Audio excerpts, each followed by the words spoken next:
আপনারা দেখছেন এক টুকরো পৃথিবীর খবর নিউজ বাংলা। আপনাদের কথা নিউজ বাংলার খবর।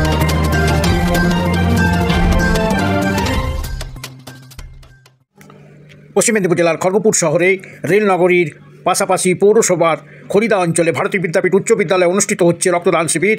দিশা ফাউন্ডেশন সমাজসেবায় এগিয়ে দিশা ফাউন্ডেশনের পক্ষ থেকে স্বর্গীয় খগেনচন্দ্র বিষয়ীর স্মরণে এই রক্তদান শিবির ৩৫ জন রক্তদাতা রক্তদান করেছেন, মহৎ কাজ করেছেন। রক্তদান মহৎ এক জীবন উৎসর্গ করার এক মহান প্রজেক্ট, যা ভারতবর্ষের মধ্যে পশ্চিমবঙ্গ এক দিশারি।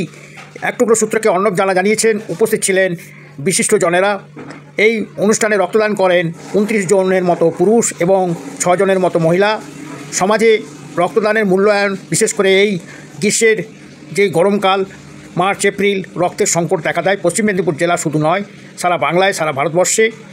খড়গপুর শহরে এই অনুষ্ঠানে উপস্থিত ছিলেন বিশিষ্ট জনদের মধ্যে বিশিষ্ট রাজনীতিবিদ পশ্চিম মেদিনীপুর জেলার এবং বিশিষ্ট সমাজসেবক দেবাশিস চৌধুরী মহাশয়। এছাড়া উপস্থিত ছিলেন দীপক দাশগুপ্ত, সমাজবন্ধু। এছাড়া উপস্থিত ছিলেন আরও বিশিষ্ট জনেরা।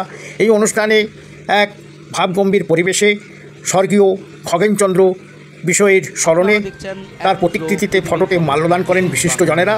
উপস্থিত ছিলেন বহু বিশিষ্ট জনেরা। উপস্থিত ছিলেন আরও জানা গেছে প্রতি বছরের মতো দিশা ফাউন্ডেশন ভারতীয় বিদ্যাপীঠ খড়িদায় অবস্থিত উচ্চ বিদ্যালয়ে এই গ্রীষ্মের এই গরমের তাপদাহের মধ্যে অনুষ্ঠিত হচ্ছে রক্তদান শিবির।